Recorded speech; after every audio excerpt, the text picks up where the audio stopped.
करना है कुछ काम।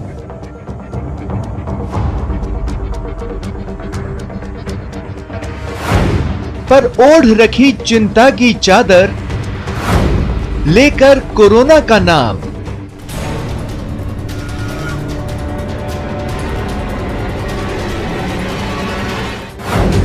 मन में मस्ती पर मजबूरी, है जरूरी घर बंदी पूरी।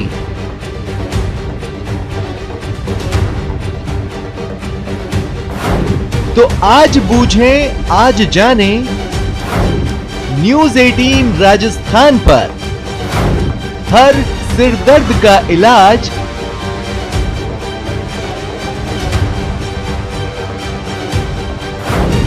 बैठे बैठे क्या करें और करना है क्या काम।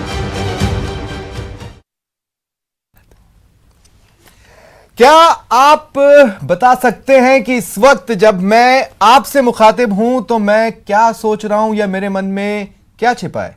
शायद ये उतना ही बड़ा रहस्य है जितना बड़ा रहस्य है कोरोना की दवाई को खोज पाना। वैसे दरअसल स्वप्निल मन की तरफ इशारा कर रहे हैं, और ये जो मन है ये बहुत चंचल होता है। ये जो सोच है ना, वो भी, मन और सोच दोनों, कब दिमाग क्या सोच ले उसका क्या असर पड़े इससे बेखबर। बिल्कुल बेखबर, और आपको बाखबर कर रहे हैं हम। नमस्कार, आप देख रहे हैं बैठे बैठे क्या करें। मेरे मित्र और सहयोगी ललित प्रजापति के साथ मैं स्वप्निल आपका स्वागत करता हूं। किसी से कुछ छिपा नहीं है। आप अगर हमें इस वक्त न्यूज 18 राजस्थान पर देख रहे हैं तो आप घर पर हैं और एक जंग से दो चार हो रहे हैं, और एक अजीब किस्म की जंग। घर में रुकना इस वक्त आपको योद्धा बना रहा है। योद्धा, सही सुन रहे हैं आप। पर जंग अपने साथ एक मानसिक द्वंद्व भी लेकर आती है। हम इसे समझते हैं, और इसीलिए आज सिर्फ घर में रुकने की अपील ही नहीं, बल्कि घर में क्या करें और कैसे मन में उठने वाले सवालों से लड़कर डटे रहें के रास्ते को लेकर हम आगे बढ़ेंगे। तो चलिए देखते हैं बैठे बैठे क्या करें।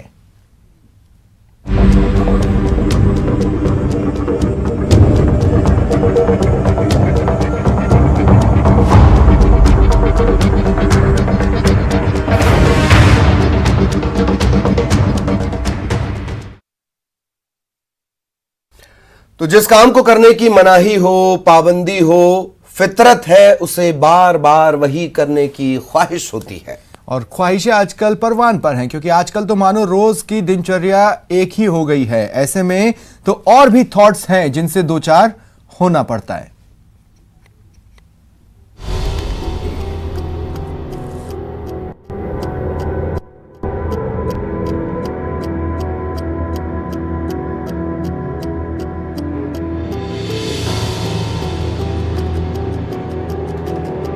ये दिन बड़े बेरहम से हैं।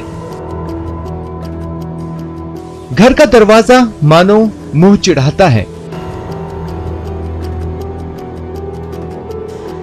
मन करता है कुंडी नीचे करें और निकल पड़े उसी जिंदगी की ओर जो कुछ दिन पहले तक थी।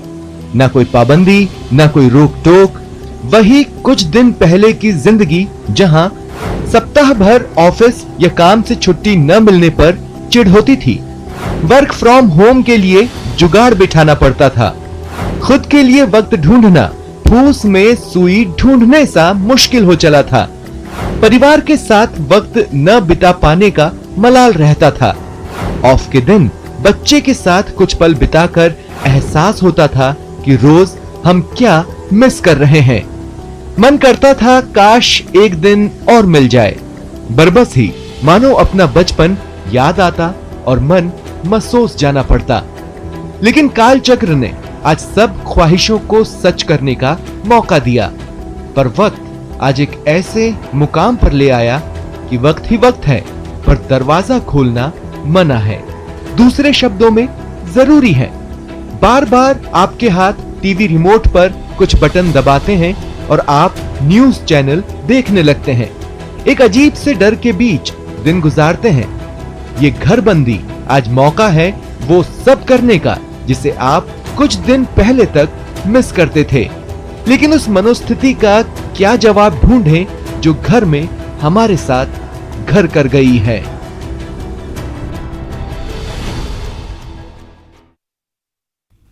तो मन के द्वार, मन के राज या मन का जो क्षितिज है, क्षितिज आप समझ रहे हैं, जो मिलता हुआ तो दिखेगा पर दरअसल मिलता हुआ नजर नहीं आएगा। स्वप्निल आपका धन्यवाद। और वो इस बात के लिए दरअसल कि बहुत सहज अंदाज में दरअसल ये इतना गंभीर मसला है जिसे हम देखना ही नहीं चाहते हैं। जैसे हमारी आदतें थी, हमने अपनी आदतें नहीं बदली तो कितनी बड़ी दिक्कत आजकल हो रही है। तो ये मन के द्वार, बैठे बैठे क्या करें, ये लगता बहुत सहज है पर दरअसल इसमें बहुत गहराई है। इसी गहराई की थाह में स्वप्निल और मैं आज आपको लेकर चलेंगे। और जिस गहराई की ललित आप बात कर रहे हैं, दरअसल इस गहराई तक सोचने की जरूरत इसलिए पड़ी क्योंकि एक शब्द है डर। ललित, मैं कहना चाहता हूं कि मुझे कोरोना का बिल्कुल भी डर नहीं है। मुझे डर किस बात का है वो मैं गेस्ट के साथ साझा करते हुए आपको भी बताता हूं। मेरे साथ इस वक्त एक गेस्ट पैनल जुड़ रहा है। डॉक्टर हरीश शर्मा साइकोलॉजिस्ट हैं और डॉक्टर विश्वा चौधरी ये भी साइकोलॉजिस्ट हैं। इस वक्त दोनों ही मेरे साथ जुड़ रहे हैं और मैं आप दोनों का स्वागत करता हूं न्यूज 18 राजस्थान पर। हरीश शर्मा जी, दरअसल जिस डर की मैं बात कर रहा हूं, मेरा डर इस बात का है कि कोरोना से तो हम लड़ लेंगे और कोरोना एक दिन दूर भी हो जाएगा, लेकिन अपने पीछे कहीं वो हमें अवसाद में डालकर न जाए।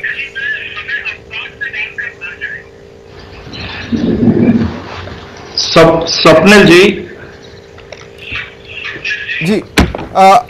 हरीश जी, मैं आपसे एक रिक्वेस्ट करना चाहता हूं, आप अगर अपने यहाँ टीवी की वॉल्यूम को म्यूट कर देंगे तो हम बेहतर कम्युनिकेट कर पाएंगे। सर मेरे पास टीवी है ही नहीं। अच्छा, मैं बगैर टीवी के ही हूँ। ठीक है, बोलिए। तो ये आवाज आपकी गूंज रही है, क्या किया जाए? शायद आपने मोबाइल पे स्पीकर ऑन है, अगर आप हेडफोन से कनेक्टेड हैं। जी सर, मेरा हेडफोन है। हेडफोन लगा लीजिए सर। तो आप 2 मिनट हेडफोन लगाइए, मैं 2 पल में आपके पास दोबारा आता हूं। विश्वा जी, तब तक मैं आपसे बातचीत करता हूं। डॉक्टर विश्वा, मैं ये कहना चाहता हूं कि मुझे जो डर है वो इस बात का है कि देखिए, दिन भर जो हमारा थॉट प्रोसेस है या जिस तरह से हमारी दिनचर्या है, मुझे ऐसा लगता है कि जब कोरोना चला जाएगा तब तक कुछ लोग ऐसे होंगे या कई लोग ऐसे होंगे जो अवसाद में भी जा सकते हैं, डिप्रेस्ड फील कर सकते हैं इस एटमॉस्फेयर के कारण, और उससे फाइट करना बेहद जरूरी है। स्वप्निल जी, आपका सवाल बहुत अच्छा है, पर मैं इस पर एक राय ये देना चाहूंगी कि अवसाद में कोरोना हमें छोड़कर जाएगा, ये तो बात समझ में आती है क्योंकि एक ना चाहते हुए भी एक फियर हमारे साथ अटैच हो चुका है, अपनों के लिए, खुद के लिए, और एक जिम्मेदारी का भी हमें इस समय एहसास है। लेकिन हमारी दिनचर्या हमें अवसाद में डाल रही है, तो गौर करने की जरूरत है। घर में रहना तो मेरे ख्याल से सबसे सुखद अनुभव रहता है जब आप अपने परिवारजनों के बीच में हो, साथ में हो। अब दूसरी बात पकड़ते हैं कि दिनचर्या क्या अपना रखी है। अगर आप ज्यादा से ज्यादा समय सिर्फ टीवी, मोबाइल्स, इन पर अगर बिता रहे हैं तो वाकई अवसाद में आप जाने के पूरे चांसेस हैं आपके। लेकिन अगर आप आपसी बातचीत, आप अपनों को कॉल कर रहे हैं, अपनों के बीच आपकी बातचीत हो रही है, घर के कामों में आप हाथ बटा रहे हैं, कुछ क्रिएटिव जो आप इतने दिनों से नहीं कर पा रहे थे, आज मौका है कुछ अच्छा करने का। तो अगर आप अपनी दिनचर्या कुछ इस तरह से इंटरेस्टिंग वे में स्पेंड करने लगेंगे तो मुझे नहीं लगता है कि ये जो 21 डेज का या 20 डेज का लॉकडाउन है उसमें हम किसी भी तरीके से अवसाद में जाएंगे। मुझे लगता है बाकी कि रिजुवनेशन का टाइम है, हमें ज्यादा एनर्जी इसमें मिलेगी क्योंकि परिवार के लिए ही तो हम सब कुछ करते हैं, उन्हीं के साथ स्पेंड करने के लिए किसी वक्त हम मोहलत मांगा करते थे। आज हमारे पास में वो टाइम खुलकर है जब हम आपस में बैठकर साथ में बैठकर खाना खा रहे हैं, साथ में बैठकर काम कर रहे हैं। घर में वो चीजें जो कई टाइम से यूं ही पड़ी थी और कभी मौका ढूंढ रहे थे कि परिवार के साथ में बैठेंगे तो शायद इन पर बात होगी, आज वो मौका हम लोग एंजॉय कर रहे हैं। तो आई फील कि ये रिजुवनेशन का टाइम है बजाय कि किसी अवसाद में जाने के। बिल्कुल, और सेल्फ रीइंकार्नेशन का भी टाइम हो सकता है अगर हम अपने अंदर के किसी भी एक रूप को जगा पाए। मान लीजिए अगर मैं म्यूजिशियन हूँ और मैं गाने की प्रैक्टिस करूं तो मैं 21 दिन में विशारद भले ही ना बन पाऊं। लेकिन स्वप्निल, मैं डॉक्टर चौधरी से पूरा इत्तेफाक रख रहा हूं, पर मैं क्या ऐसा नहीं लगता कि भागदौड़ की जिंदगी ने हमारी संवेदनाओं को उस हद तक ढक दिया है कि जब हमें घर पे टाइम मिल रहा है तो शायद हम 2 दिन 3 दिन उसके बाद संवेदनाओं को रिफ्रेश करने की जरूरत पड़ रही है, या शायद वो खत्म हो जा रहा है, हम 2-3 दिन में चीजें खत्म हो रही हैं। मैं सिर्फ भाग दौड़ एक तबके की बात कर रहा हूं। उसका रीजन भी है जो मैं समझ पा रहा हूं। डॉक्टर हरीश शर्मा, आप मुझे सुन पा रहे हैं? जी सर। हाँ डॉक्टर हरीश शर्मा, मैं कहना ये चाहता हूँ कि नो डाउट हमें हमारे लिए ये एक अवसर हो सकता है, लेकिन एक रूटीन फिर भी बनता है। जैसे मान लीजिए हम फैमिली के पास जा रहे हैं, हम फैमिली के साथ खेलना भी चाहते हैं, तब भी मन में एक बार आता है कि चलें देखें कोरोना पर अपडेट्स क्या हैं, या फिर मन में एक ख्याल ये भी जन्म लेता है, वाइफ या आपकी बच्ची या आपके कोई रिलेटिव ही कोई डाउट कोरोना को लेकर पूछ लें। अब हम तो जर्नलिज्म में हैं, हमसे तो आम आदमी भी फोन करके पूछता है सर क्या होने वाला है, तो उस टॉपिक को एकदम झाड़ देना आसान नहीं है, लेकिन अगर भुलाने की कोशिश करनी हो तो क्या करें? देखिए sir, we are the citizen of two worlds actually. हम दो देशों के निवासी हैं, the world outside and the world inside. अब बाहर का संसार जो है हमारा, हम उसको रोज देखते हैं, तो हम उस हैबिट पैटर्न पे बिल्कुल एक तरह से परफेक्ट हैं। सुबह उठना, तैयार होना, ऑफिस जाना, बिजनेस में जाना, बच्चे स्कूल जा रहे हैं, सब अपने अपने कामों में। तो ये सालों से हमारी दिनचर्या चलती आ रही थी, जिसमें हमने बहुत कंफर्ट जोन पकड़ी हुई थी। अचानक कोरोना की वजह से हमारे ब्रेन का हैबिट पैटर्न बदल गया। अब हमें दिन में भी घर में रहना है और रात में भी घर में रहना है। तो ये जो हैबिट पैटर्न अब नया डेवलप हो रहा है, ये हमें अनकंफर्टेबल बना रहा है। दूसरी चीज समझने की ये है कि हमें हमारा भविष्य डरा रहा है, फ्यूचर, और पास्ट जो है उसमें हमने कोई ऐसी प्रैक्टिस नहीं की जिससे हम अपने फ्यूचर को लेकर थोड़ा श्योरिटी और कंफर्टेबल हों। अब बचता है हमारे पास प्रेजेंट। अगर आप ज्यादा से ज्यादा अपने ब्रेन को प्रेजेंट में रखेंगे तो बहुत सारे फियर कम होंगे। और ये जो प्रेजेंट में करने के लिए होती हैं वो सारी हॉबीज होती हैं। पेंटिंग बनाना प्रेजेंट में रहने का एक तरीका है। म्यूजिक में, जैसे अगर आप कोई म्यूजिक इंस्ट्रूमेंट बजा रहे हैं, तब आप फ्यूचर का कुछ सोच नहीं पाएंगे। ना तो आपको फ्यूचर का डर कोई सोचेगा, ना कोरोना याद आएगा, आप उसमें डूब जाएंगे। अगर आप किचन में खाना पका रहे हैं तो आप प्रेजेंट में रहेंगे। तो अगर आप अपने डर को भगाना चाहते हैं तो ज्यादा से ज्यादा वर्तमान में रहने का प्रयास करना चाहिए, और ध्यान करना भी उनमें से एक एक्टिविटी होती है। लेकिन सर बाहर का वर्तमान भी तो खींचेगा। हरीश शर्मा जी, जो मैं समझाना चाहता हूँ वो चलिए मैं इस तरीके से बताता हूँ कि देखिए, खाना बनाते वक्त आप खाना बनाने में बिजी हैं, लेकिन खाना खाते वक्त आप परिवार के साथ बैठे होंगे। या फिर मैं दूसरे तरीके से कहूं कि मैं पेंटिंग भी कितने देर बनाऊंगा। इसका मतलब है कि अगर मैं किसी पैटर्न में ढलने की कोशिश भी करता हूं तो हो सकता है 21 दिनों के लिए मेरी लाइफ मोनोटोनस हो जाए। और अगर ये मोनोटोनसनेस आ गई तो एक बार फिर मैं जो शुरुआत में कहा था कि मन तो चंचल होता है। सर देखिए, इसमें एक तो है सीखना और एक है सिखाना। बहुत सारी चीजें हम दूसरों से सीख रहे हैं। जैसे मैंने एक बुक लिखनी शुरू कर दी है। मैं बहुत सालों से सोचता था एक किताब लिखूंगा, वो मैंने शुरू कर दिया। मैंने सिखाना शुरू कर दिया। मैंने अपने दोस्तों को फोन पर वीडियो कॉलिंग के थ्रू सिखाना शुरू किया। तो ये जो सीखने और सिखाने का क्रम है, ये काफी हद तक हमारी एंजाइटी को दूर कर रहा है। मानते हैं कि कोरोना एक रियलिटी है और उससे बचने के लिए सरकार ने हमें एक आदेश दिया है, घर पर रहिए। मीडिया बहुत अच्छे से दिन रात समझाती रहती है, घर पर रहिए, घर पर रहिए। तो जब हम घर पर रहेंगे तो हमें 2-3 काम करने होंगे। सीखते रहिए, सिखाते रहिए और शांत रहिए, ये तीसरा काम है। और इसके अलावा आप और क्या करेंगे? जब भी आप डर की बात करेंगे, डर बढ़ेगा। अगर आप खुशी की बात करेंगे तो खुशी बढ़ेगी। जिस चीज की भी आप बातें करेंगे वही चीज बड़ी होती चली जाएगी। आपने बहुत अच्छे से एक बात फ्रेम की थी जिसमें आपने ये कहा था, पास्ट भी जोड़ा था, प्रेजेंट भी जोड़ा था और फ्यूचर को भी जोड़ा था। और इसी लिहाज से मैं कह रहा हूं कि अगर मान लीजिए कि पास्ट में हमने मेडिटेशन वगैरह किया होता तो माइंड पर थोड़ा कंट्रोल होता और थॉट्स पर थोड़ा कंट्रोल होता। और इसीलिए डॉक्टर विश्वा, मैं अब आपके पास आ रहा हूं। डॉक्टर विश्वा, मेरा सवाल आपसे जो है, अभी एक राइटर हैं चेतन भगत, उन्होंने एक ट्वीट किया और उन्होंने ट्वीट में अपने फॉलोअर्स से पूछा कि in the scale of from the scale of 1 to 10 आप खुद को कितना बोर महसूस कर रहे हैं। अव्वल तो उन्हें वो ट्वीट करना नहीं चाहिए था लोगों को एहसास दिलाने के लिए, लेकिन इससे इतर फिर भी एक बार की मन किया कि मैं नीचे जाके देखूं लोग उनको जवाब क्या दे रहे हैं। किसी ने 1 लिखा है, किसी ने लिखा है कि उतना ही बोर जितना आपकी किताब को पढ़कर लगता है। तो मैं चुहलबाजियां भी की जा सकती हैं। एक बात मैं कह रहा हूं, मेरा ध्यान खींचा 5.1 जवाब ने, लेकिन कई लोगों का ध्यान तो यह भी खींच रहा होगा कि कौन 8 और 9 और 10 लिखता है। तो बोर्डम एक बड़ा फैक्टर है। बोर्डम स्वप्निल जी, अगर हम इसे थोड़ा सा एक जो हरीश जी अभी बात कह रहे थे उससे थोड़ा सा मैं कनेक्ट करके इसे समझाना चाहूंगी कुछ इस तरीके से कि हरीश जी ने अभी ये कहा कि हमें शांत भी रहना है, हमें बहुत सारी चीजें खुद पर गौर भी हमें करनी है। और जो आप कहना चाह रहे थे, मैं उस बात को सुन रही थी कि जब हम परिवार के बीच में है तो परिवार के लिए चिंता स्वतः ही हो जाती है ना।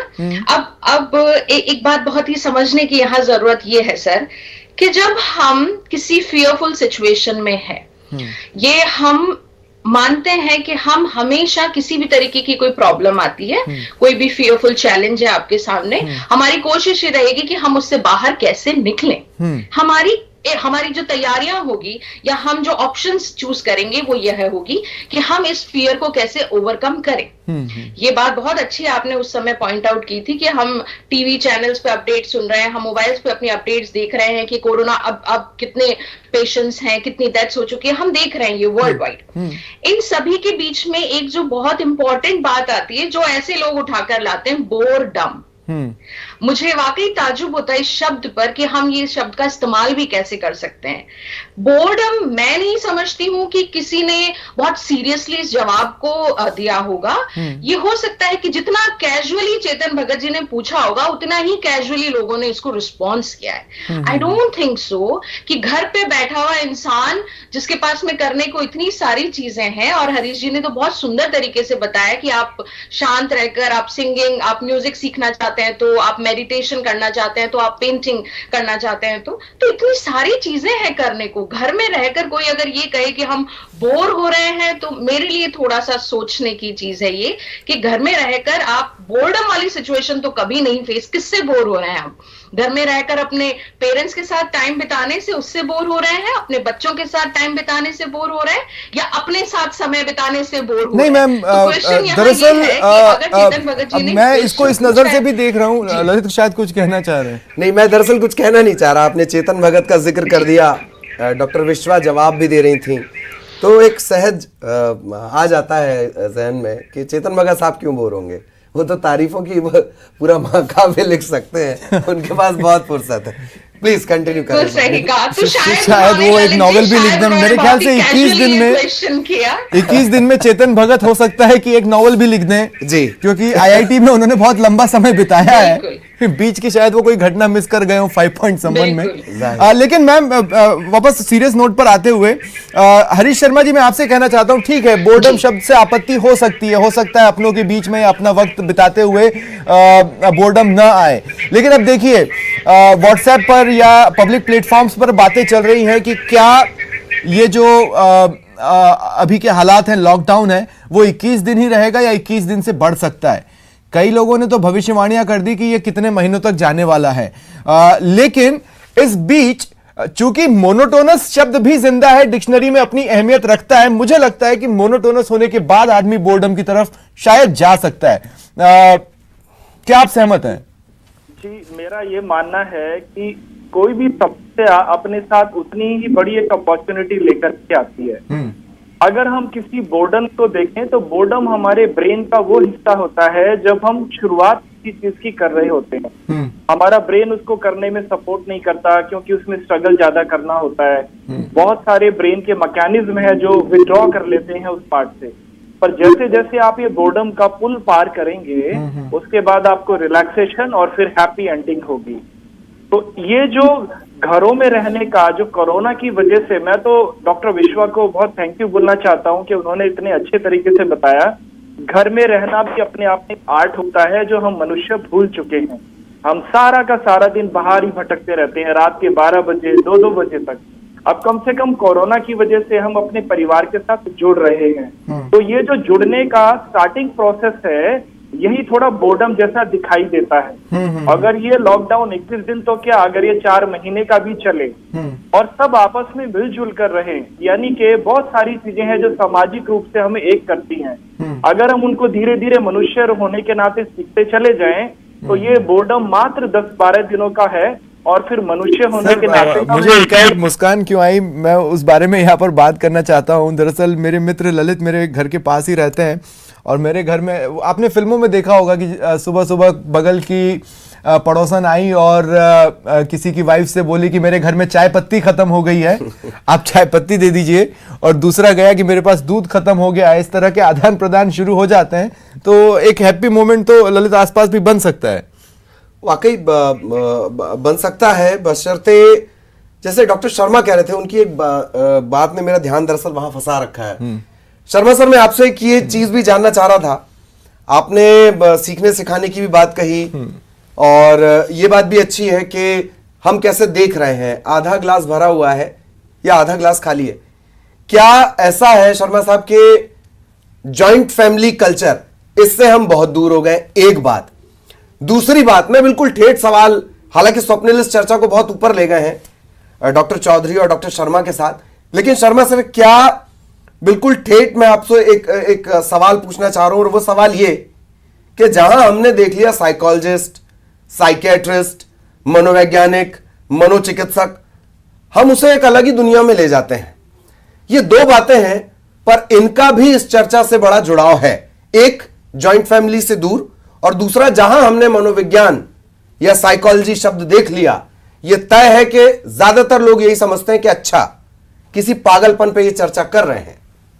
सर क्या है सर, हमारी और जो डॉक्टर साहब की जो मजबूरी है, ये है कि जब लोगों का शरीर बीमार होता है तो उनको एमबीबीएस डॉक्टर के पास जाने में कोई तकलीफ नहीं होती है, और जब मनुष्य का मन बीमार हो जाता है तो हमारे जैसे लोगों के पास आने में बड़ी तकलीफ होती है उनको। और मन का बीमार होना शरीर के बीमार होने से ज्यादा खतरनाक होता है। अभी आप देखेंगे कि एक कमरे में केवल एक मशीन रह सकती है, मनुष्य नहीं। और जब हम अपने घरों में हैं तो हम 2 हैं, 4 हैं, 5 लोग हैं।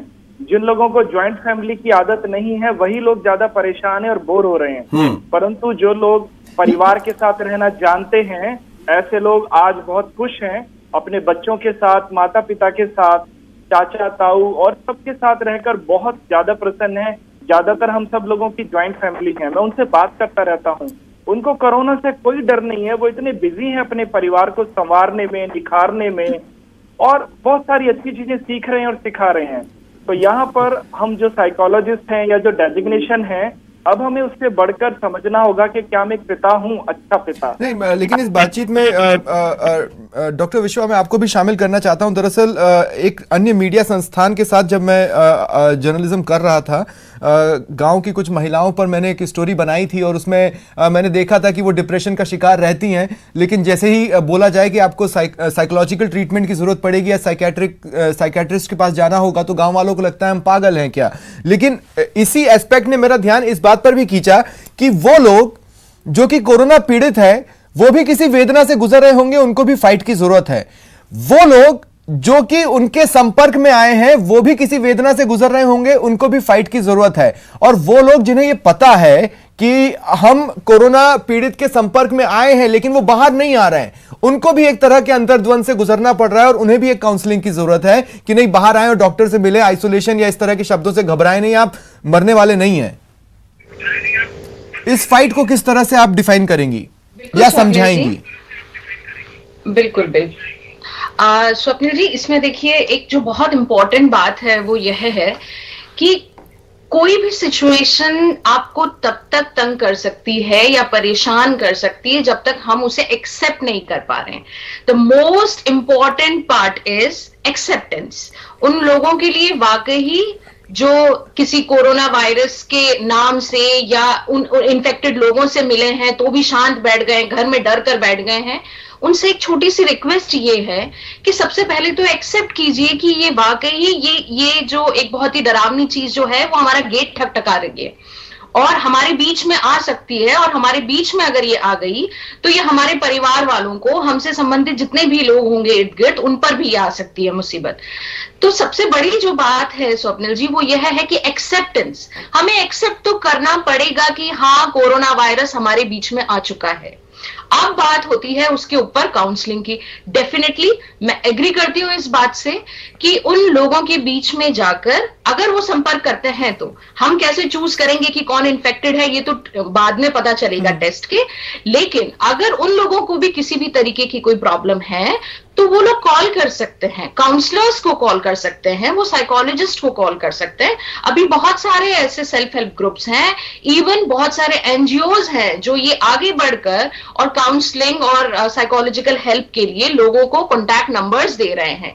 अगर उन्हें कभी भी ऐसी fearful situation, anxiety, panic attacks, ऐसी कुछ शिकायतें होती है तो इस दौरान वो लोग अपना कंसल्ट ले सकते हैं, कंसल्ट किया जा सकता है डॉक्टर्स को। हरीश जी ने बहुत बड़ा बैरियर होता है जिसको लांघने की लिए... शक्ति आपकी बातचीत में अब तक मिली है। डॉक्टर हरीश शर्मा, अंत में मैं आपसे पूछना चाहता हूं, डॉक्टर विश्वा, मैं आपसे आगे भी बातचीत जारी रखूंगा, लेकिन डॉक्टर हरीश शर्मा, इस वक्त मैं आपसे एक बात पूछना चाहता हूं आपके क्लोजिंग कमेंट के तौर पर कि एक तो बैरियर है जिसे लांघने की जरूरत है, और दूसरी बात यह कि बात इतनी मामूली नहीं है, लेकिन जो लोग बाहर लड़ रहे हैं, जिन्हें हम कोरोना योद्धा कह रहे हैं, जिन्हें सरकार कोरोना योद्धा कह रही है, वो अपने थॉट्स पर कंट्रोल नहीं रख सकते। उनके सामने एक ही सच्चाई है और वो उससे जूझ रहे हैं, उससे लड़ते जा रहे हैं। उनके लिए अगर आप कोई सजेशन दे सकें डॉक्टर हरीश शर्मा। उनके लिए मेरा सजेशन से ही है कि वो जिस कार्य को कर रहे हैं उनके लिए हम, देश उनका हमेशा आभारी रहेगा, क्योंकि आज लोगों को कहा जा रहा है घर में बैठिए, क्योंकि सचमुच में खतरा है।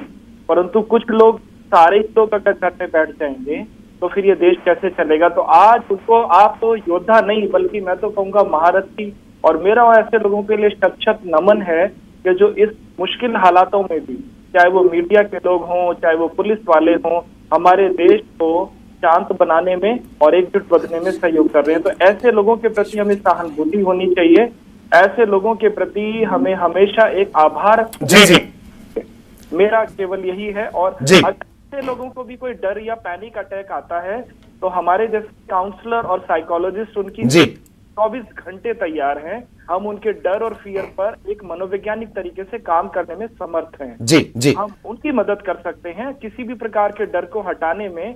हमारे पास दुनिया भर की थेरेपी है, डॉक्टर साहब के पास भी हैं, हमारे पास भी हैं, और ऐसे हजारों काउंसलर हैं जो उनकी मदद कर पाएंगे। जी बहुत बहुत शुक्रिया डॉक्टर शर्मा, हमारे साथ आप जुड़े और ये तमाम सवालों के आपने जवाब दिए। और बहुत पते की बात, डॉक्टर चौधरी हमारे साथ लगातार बने रहेंगे, बहुत पते की बात उन्होंने कही कि जब सब घर में बैठ जाएंगे तो फिर ये जिम्मेदारी, ये जो मुसीबत आई है, इससे निपटेगा कौन? उनका फर्ज है, जो योद्धा अभी डटे हुए हैं, लेकिन हमारा भी फर्ज है, जब मौका मिले अगर हम उन्हें एक थैंक यू भी कहते हैं तो उनका भी मोटिवेशन लेवल बना रहेगा। और दरअसल आज मैं इसी मानसिक द्वंद की यहाँ पर बातचीत भी कर रहा हूँ। डॉक्टर विश्वा, आप हमारे साथ बने रहे, एक बेहद इंटरेस्टिंग सेगमेंट है ब्रेक के उस पार, जिस पर हम आपसे बातचीत जारी रखेंगे, लेकिन फिलहाल एक ब्रेक के लिए रुक रहे हैं।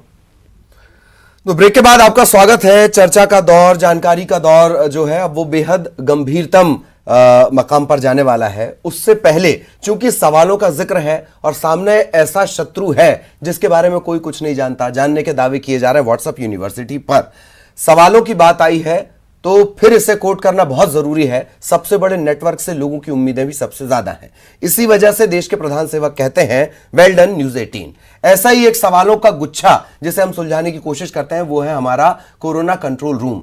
तमाम तरह के सवाल वहां पर पहुंच रहे हैं। न्यूज 18 नेटवर्क का कोरोना कंट्रोल रूम, जहां एक्सपर्ट्स के जरिए हम उलझनों को सुलझाने की कोशिश भी करते हैं, लेकिन सवालों का कहीं और छोर या अंत होता नहीं है। रोजाना सवाल आते हैं, कंट्रोल रूम लिए चलेंगे। सहयोगी अभिषेक इस वक्त हमारे साथ जुड़े हुए हैं। जब सिलसिला शुरू हुआ तब बातचीत होती थी, लक्षण कैसे हैं रोग के, कैसे इस पर रोकथाम की जाए। अब तो लोग ये तक पूछ लेते हैं कि बसों की समस्या है या एक अजीब सी मानसिक द्वंद्व की स्थिति है, कैसे किया जाए, क्यों, किस तरह किया जाए। अभिषेक, सीधे मैं चर्चा आपके पास ट्रांसफर कर रहा हूं। सवालों के ट्रेंड्स किस तरीके से बदल रहे हैं, किस तरीके के ज्यादा सवालात आ रहे हैं और उनकी संख्या को लेकर चर्चा आप शुरू कर सकते हैं बहुत शॉर्ट में, प्लीज अभिषेक। बिल्कुल ललित, जिस तरीके से आपने कहा कि नेटवर्क 18 देश का सबसे बड़ा न्यूज नेटवर्क है, तो जिम्मेदारी भी बहुत बड़ी है। मैं ज्यादा वक्त नहीं लूंगा। मैं इस वक्त मौजूद हूं कोरोना कंट्रोल रूम में, और किस तरीके के कॉल्स आ रहे हैं, किस तरीके का ट्रेंड है, वो जरा सा जानने की कोशिश करते हैं। अभी आपसे सबसे पहले जानना चाहेंगे कि किस तरीके के कॉल्स आ रहे हैं जब शुरुआत हुई थी, और अभी किस तरीके का ट्रेंड देखने को मिल रहा है? देखिए, ट्रेंड बिल्कुल चेंज हो गया। पहले जो कॉल आ रहे थे वो जनरली ये आ रहे थे कि हम जैसे गांव में रहते हैं तो क्या हम लोग को भी कोरोना वायरस अटैक कर सकता है, या ये है मतलब सिंपल तौर पे कि हम लोग जा सकते हैं, बर्थडे पार्टी में जा सकते हैं, शादी है तो उसको अटेंड कर सकते हैं या नहीं कर सकते। लेकिन जैसे जैसे टाइम चेंज हो रहा है, लगभग हमने देखा है 8-10 दिन में सवाल करने का, प्रश्न करने का ट्रेंड। राहिल जी से पूछिए, मानसिक तनाव धीरे धीरे घर कर रहा है, पूछिएगा जरा। जी जी, एक और चीज स्टूडियो से ललित ये सवाल जानना चाह रहे हैं कि मानसिक तौर पे भी लोग परेशान हो रहे हैं क्या? उस तरीके से भी कॉल्स? बिल्कुल बिल्कुल बिल्कुल पैनिक हो रहे हैं। जैसे हम बात करें बिहार में, जैसे जो पॉजिटिव केसेस हैं वो सिर्फ 9 हैं। अगर हम महाराष्ट्र की बात करें तो महाराष्ट्र में ये जो है 100 क्रॉस कर चुकी है, तकरीबन 150 हैं।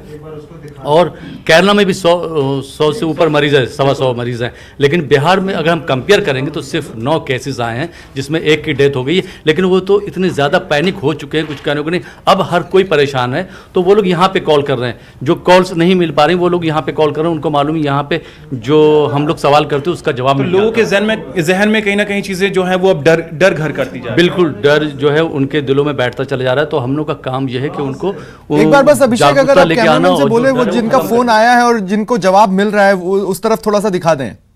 बिल्कुल बिल्कुल। स्वप्निल, इस वक्त मैं आना चाहूंगा। जीतू, किस तरीके का भी कॉल है अभी जो आप बात कर रहे थे, किस तरीके का ये कॉल? ये इनके बच्चे को तबीयत खराब थी, ये कह रहे हैं हम कहाँ चेकअप करा, उसको 2 दिन से खांसी है, जुकाम हो रहा है। तो मैंने बताया उनको नज़दीकी हॉस्पिटल जाइए। और बाकी सुबह से बहुत सारे कॉल्स आ रहे हैं। कोई कह रहा है कि हम जो खाने का सामान ला रहे हैं क्या उसको सैनिटाइज करके खाएं। ऐसे तरह के बहुत सारे सवाल हैं जिनके माइंड में। यानी कि जीतू, जो लॉकडाउन हुआ है उसके भी कॉल्स यहाँ पे आने बहुत सारे जी, अभिषेक नहीं है, किसी के पास ये नहीं है। अब कोरोना से ज्यादा लोगों के पास आम समस्याएं हो गई हैं। बिल्कुल ललित, तो देखिए और स्वप्निल, देखिए कि किस तरीके के जो अब कॉल्स हैं वो आ रहे हैं। सैनिटाइज करें, सामान को घर में ला रहे हैं तो सैनिटाइज करें या नहीं करें। लोग पैनिक भी कहीं ना कहीं होने लगे हैं। तो हमारे जो यहाँ पे एक्सपर्ट, जो सहयोगी बैठे हुए हैं, वो ये बता रहे हैं लोगों को पैनिक होने की कतई बिल्कुल भी जरूरत नहीं है। वाकई, और बहुत बहुत शुक्रिया आपका अभिषेक, आपके साथ जो तमाम लोग थे। और well done corona control room. कई बार तो स्वप्निल, जब हम अपना सवाल किसी से कह देते हैं ना, तभी आधे से ज्यादा समस्या खत्म हो जाती है। और जैसे कि ट्रेंड्स की तरफ इशारा कर रहे थे, अब धीरे धीरे लोग इसे समझेंगे नहीं, लोगों के पास वो टर्म नहीं है। लेकिन अब ये मामला धीरे धीरे अवसाद की तरफ जा रहा है। जो मैंने शुरुआत में ही कहा था कि स्वप्निल बहुत सहज अंदाज में एक बहुत बड़े मसले की तरफ इशारा कर रहे हैं। मन के जो रोग हैं वो बहुत धीमे से समझ आते हैं और बहुत बाद में समझ आते हैं। अब शायद आप बिल्कुल पूरे सेगमेंट को बहुत गंभीर दिशा में ले जाना चाह रहे हैं। दरअसल में कुछ मासूम हैं, कुछ बच्चे हैं जिनके वीडियोस आए थे हमारे पास और वो कोरोना से जुड़े सवाल पूछ रहे थे।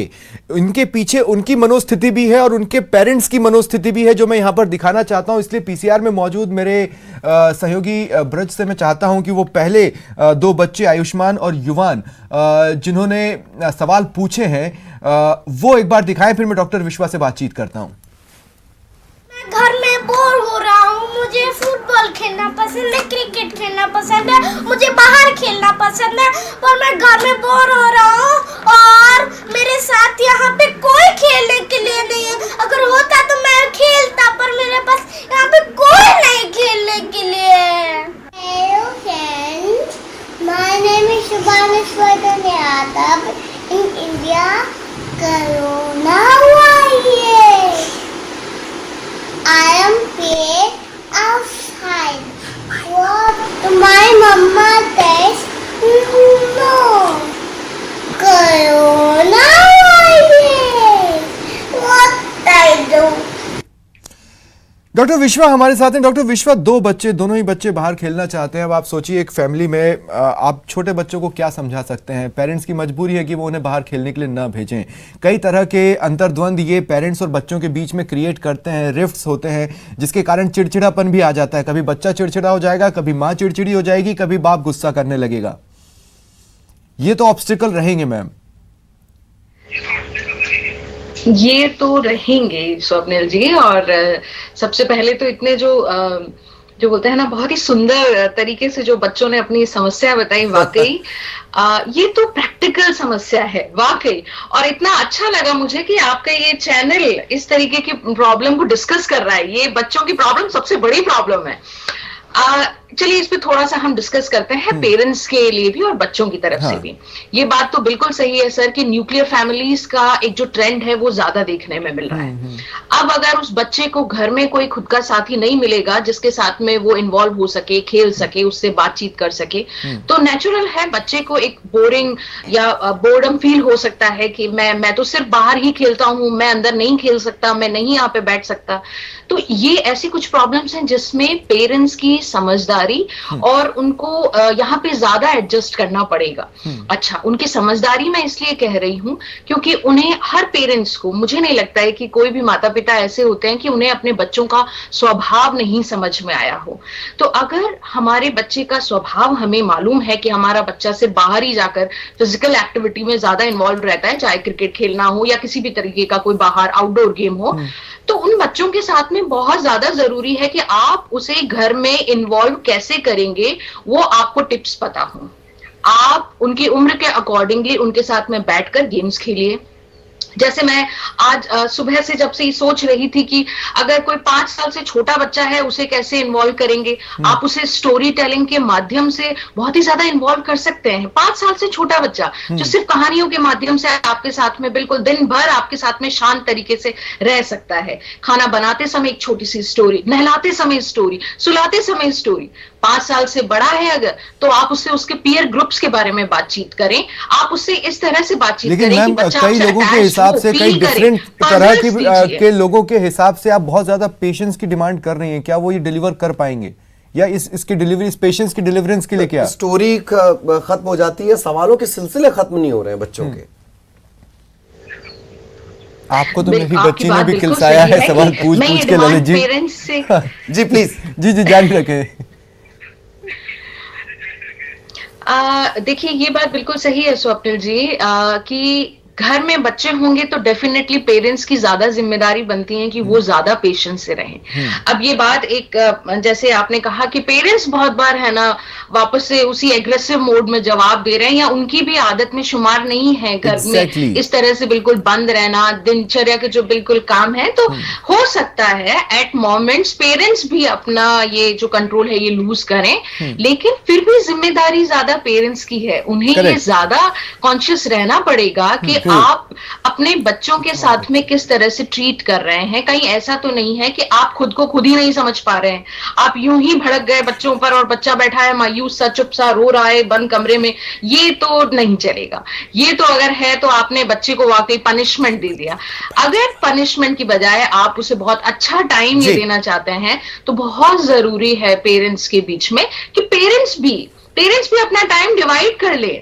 पेरेंट क्यों नहीं डिवाइड कर सकते हैं? इस समय मम्मी का टाइम रहेगा, इस समय फादर का टाइम रहेगा, तो मम्मी पापा आपस में डिस्कस करके अपना टाइम ले सकते हैं। और बच्चों के साथ में जितनी ज्यादा आप इन दिनों में एक्टिविटीज शेयर करेंगे, आप बातचीत करेंगे, उनके दोस्त बनेंगे, उतने ही वो बच्चे आपसे भी क्लोज फील करेंगे। आप अपने कितने रिलेटिव्स को इस दौरान वीडियो कॉल्स करके बात कर सकते हैं, बच्चे को भी जानकारी होगी कि हाँ ये हमारे रिलेटिव्स हैं जिनका आना इसमें मम्मी पापा को साझा जिम्मेदारी लेनी होगी। मम्मियाँ ये ना कहें कि अब आप दफ्तर जा नहीं रहे तो सारी जिम्मेदारी आपकी, और पापा ये ना कहें कि चलो मैं जरा 5 मिनट ये कर लो, मैं ये कर लेता हूँ, यूं निपटा देता हूँ। डॉक्टर चौधरी, कुछ और बच्चे हैं, 3 और सवाल हम, बेहद दिलचस्प ये सवाल है। मतलब आपसे कोई पूछ ले, सारी दुनिया की समस्या यही है, आपसे ही बच्चा पूछ ले कि साहब ये जो कोरोना है ये कहां से आ गया, इसे कोई मारता नहीं। बेटे अब इस बात का क्या जवाब दिया जाए, क्योंकि सारी दुनिया की टेंशन यही है कि इसे मारा कैसे जाए, ये म्यूटेंट है, कैसे उसे समझाएं कि ये म्यूटेंट है। 3 और बच्चों के सवाल हम बहुत दिलचस्प तरीके से आए हैं, 3 और बच्चों के सवाल उठाते हैं, फिर चर्चा जारी रखेंगे, प्लीज। मेरा नाम है शीतलाना, मैं आपसे एक सवाल पूछना चाहती हूँ कि कोरोना आया कहाँ से, कोई इसे मारता क्यों नहीं? मैं पंकज, राजस्थान के धौलपुर जिले से। मुझे कुछ भी खाने से पहले बार बार हाथ धोना याद नहीं रहता, कुछ भी करूं तो मम्मी पापा मुझे टोक रही हैं। हाय, मेरा नाम है, मेरी मम्मा थोड़ी देर फोन देखती है, प्लीज अंकल समझाओ ना। अब देखिए यहाँ पर 3 फैक्टर्स हैं ललित। पहला फैक्टर तो ये है कि इन्फॉर्मेशन, बच्चे भी चाहते हैं कि हम इस चीज़ से कब इन चीज़ों से हमारा पीछा छूटेगा। दूसरा, बच्चा जो बात कह रहा है कि उसको चीज़ें याद नहीं रहती, इसका मतलब ये नहीं है कि उसके ऊपर प्रेशर बनाया जाए, लेकिन पेरेंट्स को भी टेंशन है कि अगर वो हाथ नहीं धोएगा तो कुछ भी हो सकता है। और तीसरा जो सवाल बच्चे का था वो भी बेहद इंटरेस्टिंग था। हम बच्चों को मोबाइल से दूर रखना चाहते हैं, लेकिन इस पीरियड में अगर वो मोबाइल लंबे समय तक हाथ में रख भी लें तो वो थोड़ा कंट्रोल में रह सकते हैं। डॉक्टर विश्वा चौधरी, 3 अलग अलग फैक्टर्स, आपका ओपिनियन? एक एक सवाल हम लेते हैं स्वप्निल जी। सबसे पहली जो बिटिया थी उसने बहुत ही सुंदर सा सवाल किया कि आया कहां से है। तो ये वाकई मैं नहीं जानती इस बच्ची की उम्र क्या है, लेकिन बच्चों के साथ में जब आप डिस्कस कर रहे हैं तो सबसे ज्यादा जो जरूरी बात यह है कि उसकी उम्र के अनुसार आप उसे जवाब दें। अगर वो 5 साल से छोटा बच्चा है या 6-7 साल का बच्चा है तो आप उसे जवाब कुछ इस तरीके से दीजिए कि वो संतुष्ट भी हो और उसे एक क्रिएटिव जवाब भी मिले।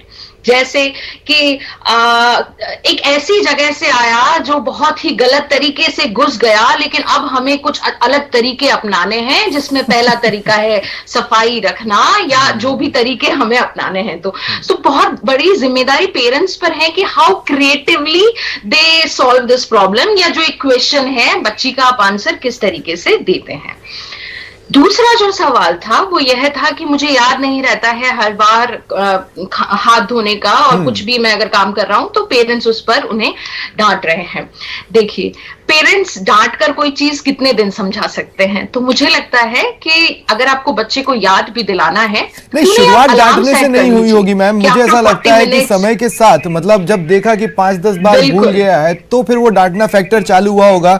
और जो बात आपने की उस बच्ची की जिसने कहा कि ये कोरोना आया कहां से है, लेकिन मैं फिर उस पर दोहरा रहा हूं कि यहाँ पर जो लार्जर इशू है वो है इंफॉर्मेशन।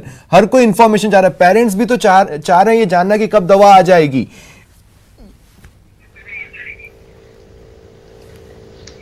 स्वप्निल जी, ललित जी, ये बात तो बिल्कुल तय है कि हम जितने समझदार हैं